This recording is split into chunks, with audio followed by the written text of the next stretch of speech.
Berlanjut dari chapter sebelumnya, Luli kemudian menyembuhkan penyakit Robert. Itu luar biasa. Aku tak merasakan sakit di tubuhku lagi. Kesehatanku yang sudah lama hilang telah kembali. Wuhuu, kata Robert yang tengah kegirangan sambil loncat-loncat karena penyakit kankernya telah hilang. Di sisi lain, Psalm hanya bisa diam melihat tingkah Robert seperti monyet bodoh. Seketika Robert bersimpuh sambil memegangi kaki Luli.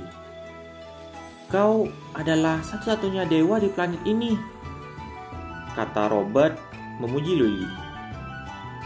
Kau bajingan kecil, tunjukkan rasa hormatmu pada Tuan, kata Psalm yang nampak marah melihat tingkah Robert. Kemudian Luli mengajak Robert untuk bergabung dengan klubnya sambil mengeluarkan surat kontrak. Robert, kau ingin bergabung dengan klubku? Aku pasti akan memperlakukanmu dengan baik, kata Luli. Aku ikut. Aku akan mengikutimu selamanya. Aku mencintaimu, Tuan, jawab Robert dengan penuh semangat.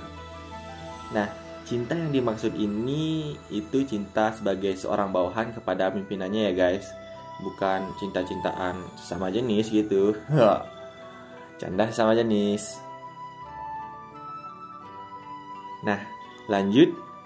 Tentu Robert sangat senang dan langsung menandatangani kontrak tersebut tanpa membacanya. Mulai saat itu, resmilah Robert menjadi bawahan Luli sang vendor waktu. Setelah itu, Luli menugaskan Robert untuk melakukan 3 hal. Pertama, membuat sebuah big data untuk orang-orang berbakat di seluruh dunia dengan prioritas bagi mereka yang memiliki tubuh lemah, keluarga sakit, dan yang akan mati. Kedua, membuat big data yang mengkategorikan seseorang berdasarkan usia, kekayaan, kesehatan, dan lainnya, yang diperingkatkan berdasarkan kekayaan dan otoritas mereka. Ketiga, adalah membuat sebuah software yang bisa mengirimkan pesan rahasia untuk pelanggan yang dibutuhkan Luli segera. Aku ingin memberikan pelanggan kita sedikit pertunjukan, kata Luli sambil menyeringai. Itu mudah, serahkan padaku, ucap Robert yang menyanggupi hal tersebut, mengingat ia hacker yang meretas kota N. Berpindah ke kediaman keluarga Rong Yiyuo tengah keluar ke taman rumahnya yang ditemani anggota keluarganya, tengah berbincang mengenai keaslian kemampuan Tuan Lu. Aku merasa baik, tubuhku tidak berbohong, ucap Tuan Rong Yiyuo kepada keponakannya yang masih belum percaya sepenuhnya akan kekuatan Tuan Lu.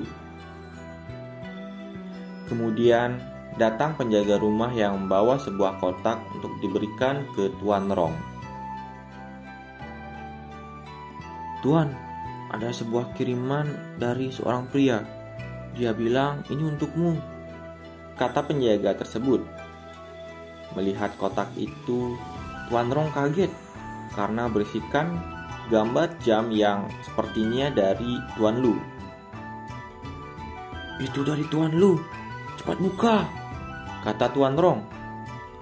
Setelah dibuka, di dalamnya berisi sebuah smartphone yang ketika dinyalakan muncul tulisan Eternal Club. Melihat undangan tersebut, Tuan Rong Yiyuo segera memerintahkan untuk mempersiapkan rapat darurat untuk membahas undangan dari Eternal Club tersebut. Rapat pun dimulai, yang dihadiri oleh para petinggi dari keluarga Rong yang bahas tentang undangan Eternal Club yang diterima oleh Tuan Rong. Beberapa petinggi yang terlibat dalam rapat tersebut tertawa seakan meremehkan. Ada yang bilang, ternyata ada grup seperti ini. Apakah itu legal? Orang macam apa yang ada di klub itu? Ini bukan diperuntukkan untuk orang zaman dulu kan? Hahaha. Meskipun begitu, mereka terlihat sangat serius dalam menanggapi undangan yang diterima. Beberapa di antara mereka terlihat waspada akan risiko kerugian yang bisa mereka terima karena kekuatan besar yang dimiliki oleh Tuan Lu. Sementara mereka sibuk untuk berargumen, Tuan Rong menyela dengan tegas dan berkata, "Mungkin kau tak mengerti dengan benar. Aku di sini bukan untuk mendengarkan pertengkaran kalian. Semakin lama juga waktu yang kita butuhkan untuk membalas Tuan Lu, kesan kita akan semakin buruk," tegas Tuan Rong. Lagi-lagi salah seorang petinggi khawatir akan undangan yang diterima tersebut. Akan tetapi Tuan Rong bersikeras untuk tetap membukanya. Dan ketika pesan tersebut dibuka, nampak sebuah apa ya? Nah, ketika undangan tersebut dibuka dan diterima, nampak beberapa anggota dari Eternal Club yang tengah berdiskusi di obrolan. Mereka sontak terkejut dengan jumlah anggota yang terdaftar sudah begitu banyak.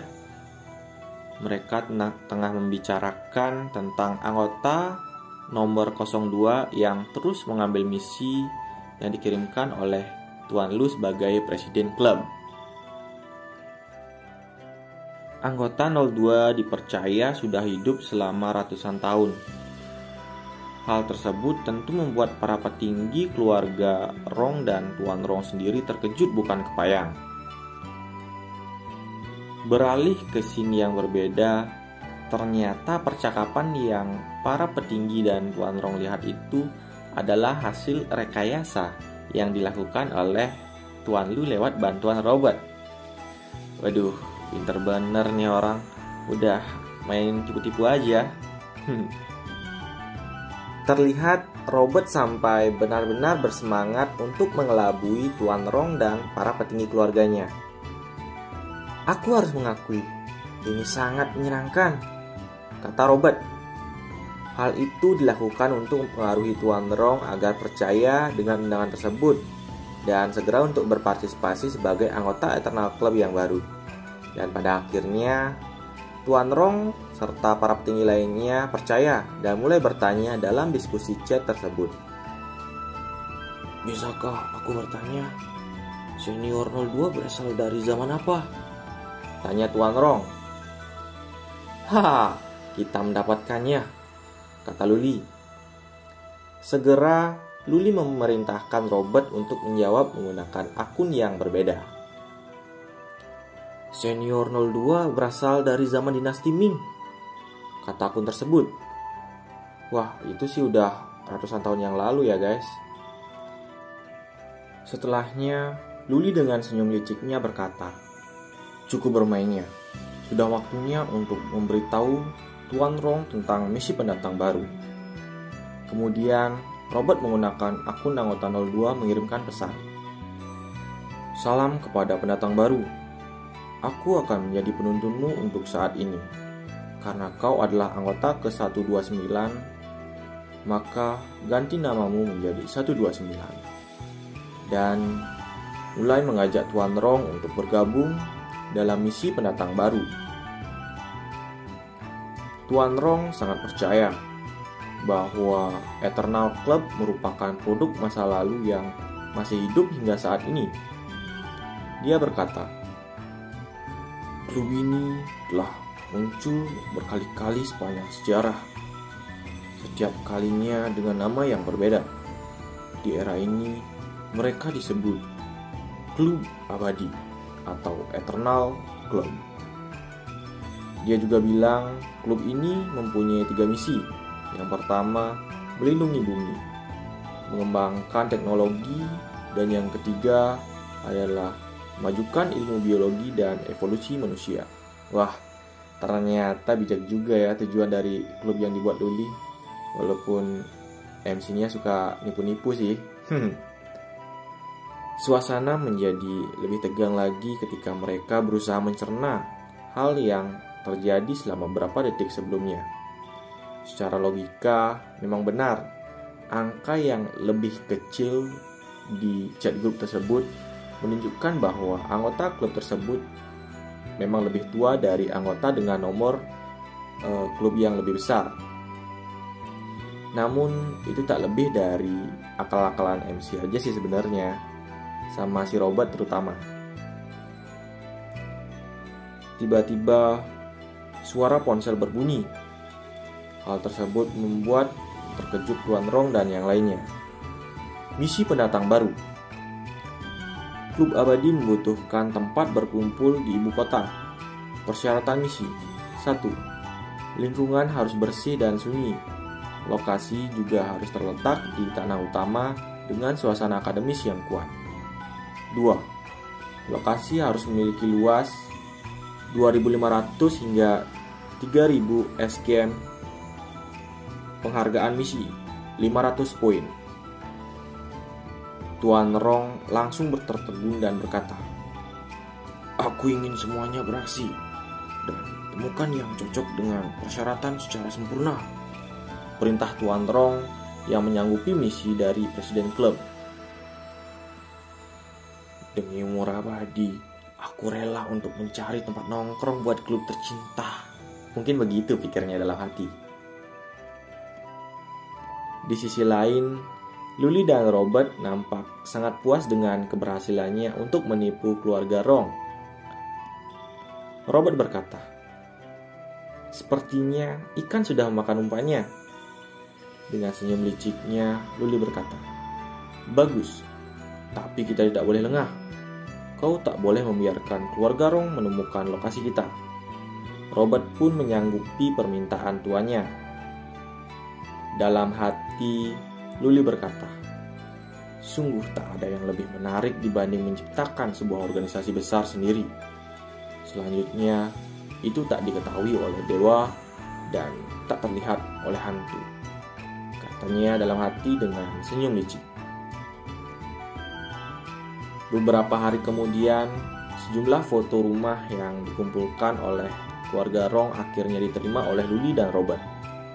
Setiap lokasi yang dikirimkan sangatlah bagus. Tak heran karena keluarga Rong merupakan keluarga yang cukup kaya karena telah bertahan selama ratusan tahun lamanya. Setelah sekian lama memilih, akhirnya Luli terkesima dengan suatu tempat yang menarik dengan luas 3.000 SKM dan kombinasi dari gaya tradisional dan barat. "Baiklah, kita akan memilih yang ini," kata Luli.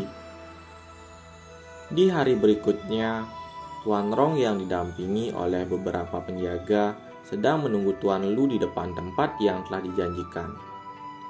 Hingga akhirnya Luli pun datang dengan bawahannya dan menyapa Tuan Rong. "Aku minta maaf kepada Tuan Rong karena datang terlambat." "Kulitmu terlihat bagus," puji Luli sambil tersenyum.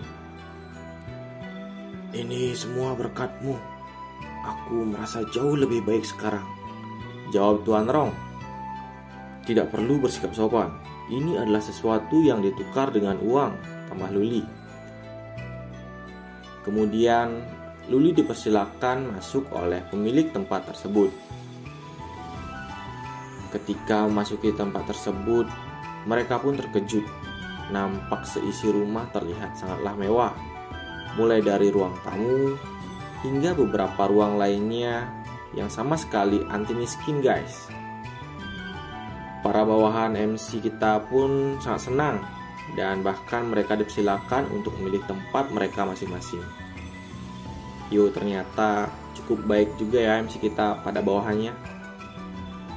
Ketika ditanya oleh pemilik tempat apakah Luli puas dengan tempat ini, segera ia memberikan kode kepada Robert untuk mengirimkan pesan chat grup Eternal Club yang berisi nomor 129 berhasil menyelesaikan misi para pendatang baru. Mereka akan mendapatkan 500 poin ditambah dengan 100 poin. Tak lupa ada juga komentar dari beberapa anggota yang memberikan bumbu sedap berupa ucapan selamat atas pesan tersebut. Misi sukses. Keluarga Rong sangat gembira atas semua itu. Dalam hati MC kita berkata, sudah selesai. Karyawan, lokasi, pelanggan, mereka semua lengkap sekarang. Kurasa sudah waktunya untuk membuat transaksi baru, pikir Luli dalam hati. Inilah mereka, 2 orang kepercayaan Luli yang siap membantu untuk mewujudkan ambisinya. Psalm, pegawai nomor 001 yang memiliki pemikiran logis, keseriusan tinggi namun juga tenang, dan memiliki kemampuan praktis yang besar. Dengan segenap karakternya itu, Psalm adalah pegawai yang ideal bagi Luli untuk membantunya mengurusi urusan eksternal dan internal klub. Dan tentu, tubuhnya yang kekar itu pun sangat berguna sebagai penjaga keamanan di internal klub. Tapi, dengan kondisinya saat ini, peningkatan kemampuan fisik masih sangat diperlukan agar keamanan di klub Eternal bisa lebih terjamin. Yang kedua, ada Robert Tapan Morris, pegawai dengan kode 002 yang memiliki tipe kepribadian pemikir dan hanya akan melakukan sesuatu yang dianggap menarik.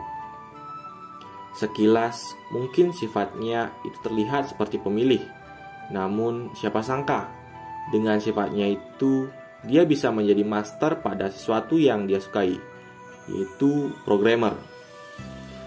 Justru kelemahan yang dimilikinya terletak pada hal lain, yaitu keinginan untuk mendapatkan perhatian dari orang lain. Ya, kata lainnya sih, ini orang caper banget gitu. Dia pengen keberadaannya diakui oleh semua orang. Namun demikian, Luli masih menilai karyawan ini dengan nilai 8 dari 10 karena ia ingin memberi banyak waktu bagi Robert untuk mengembangkan diri. Sembari duduk di ruang tengah, Luli memikirkan tentang tanggung jawabnya sebagai seorang presiden klub. Dia merasa harus tetap memperkaya diri melalui membaca, berpikir kritis, dan eksperimen untuk meningkatkan kemampuannya. Dia juga merasa harus membuat daftar strategi untuk pengamanan klub Eternalnya. Bagi dirinya, waktunya itu tidak terbatas, jadi dia harus lebih fokus untuk memulai perlahan berjalan menyusuri sungai waktu itu. Sepertinya aku dan pegawaiku harus bekerja lebih keras, kata Luli. Pada sisi lainnya di hari itu, tepatnya di villa keluarga Rong, para bawahannya dikejutkan dengan munculnya pemberitahuan bahwa nomor anggota 129 yang dimiliki oleh Tuan Rong telah menyelesaikan misi dengan cepat. Dan karena itu pula, dirinya berhak untuk mendapatkan misi selanjutnya. Misi selanjutnya itu adalah merekrut seorang pensiunan anggota pasukan khusus. Level untuk misi ini adalah mudah, dan misi ini bernilai 10 hingga 50 poin. Mengetahui hal tersebut, Tuan Rong pun segera menyuruh para bawahannya untuk mencari pelatih yang dimaksud. Gunakan semua koneksi kalian. Kau hanya harus merekomendasikan yang paling luar biasa untuk Tuan Lu, tegas Tuan Rong kepada para bawahannya yang mulai berlarian keluar ruangan.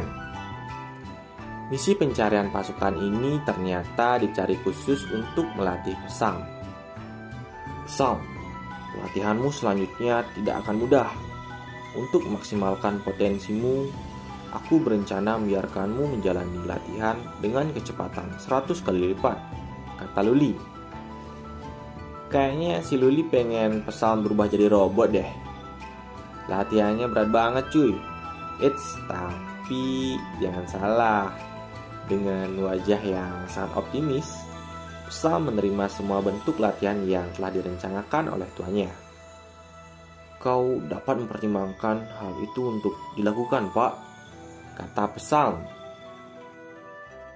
Beberapa hari kemudian, pelatih pasukan khusus yang diminta pun telah datang langsung ke kediaman Luli.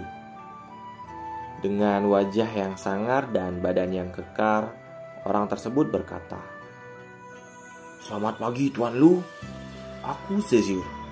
Aku minta maaf karena tidak bisa memberitahumu unit tempatku bekerja. Tapi mulai hari ini dan seterusnya, aku tak berurusan dengan mereka," katanya dengan ucapan khas para prajurit.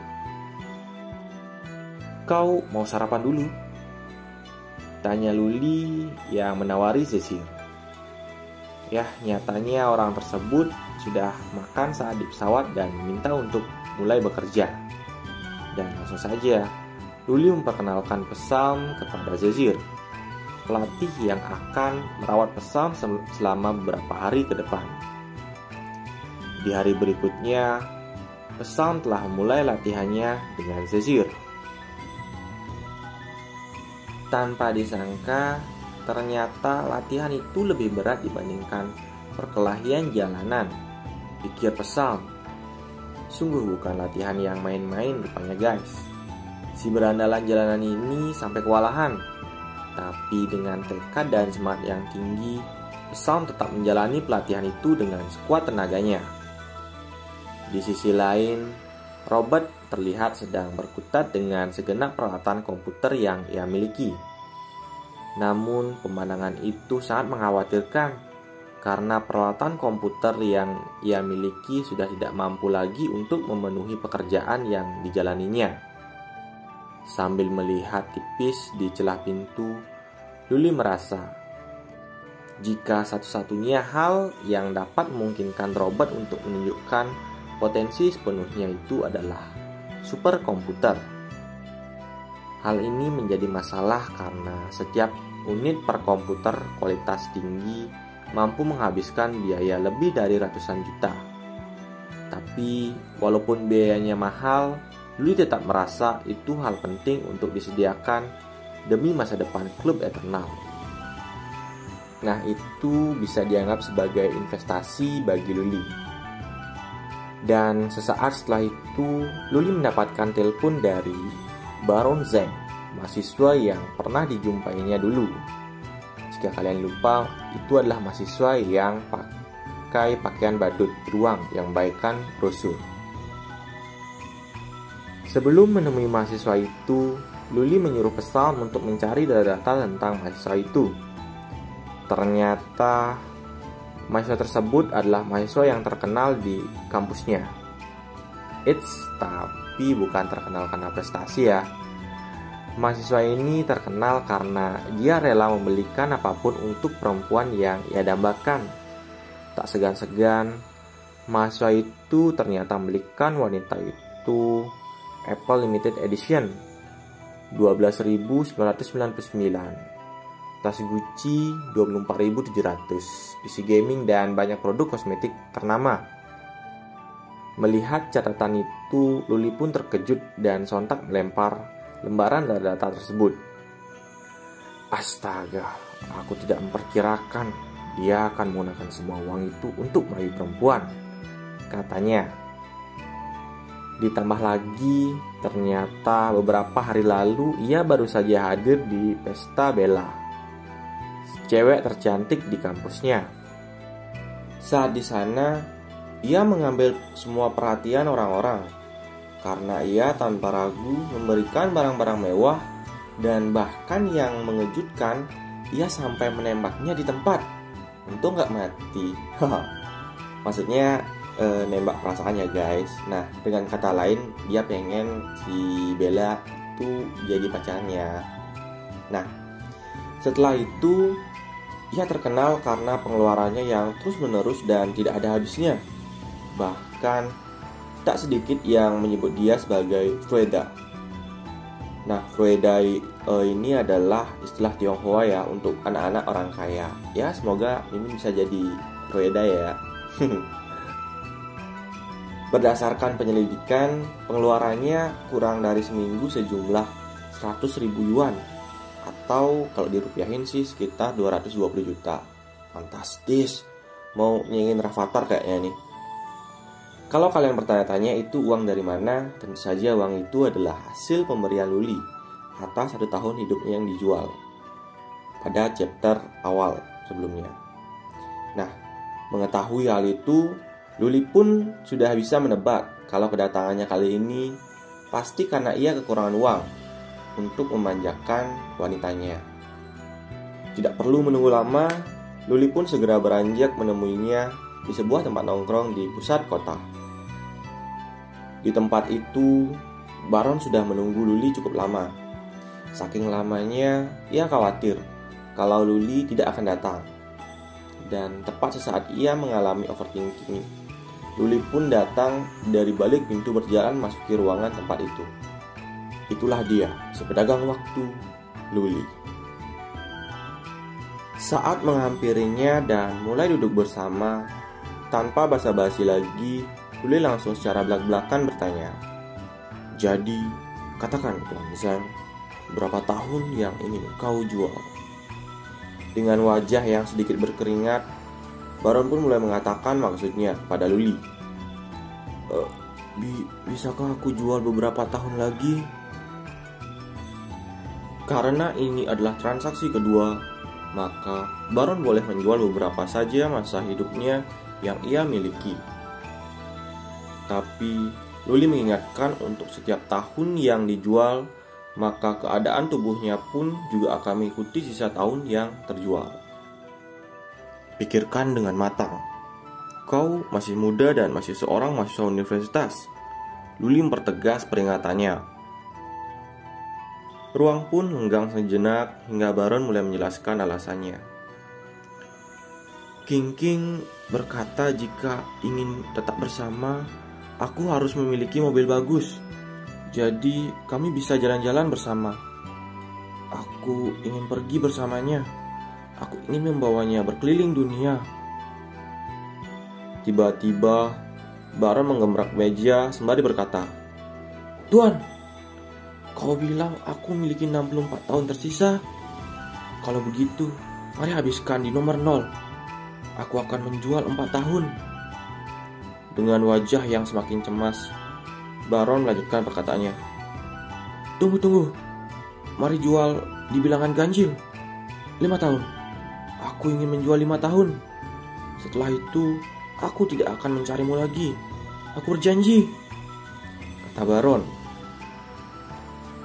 Namun, sambil membenahi kacamatanya, Luli berkata,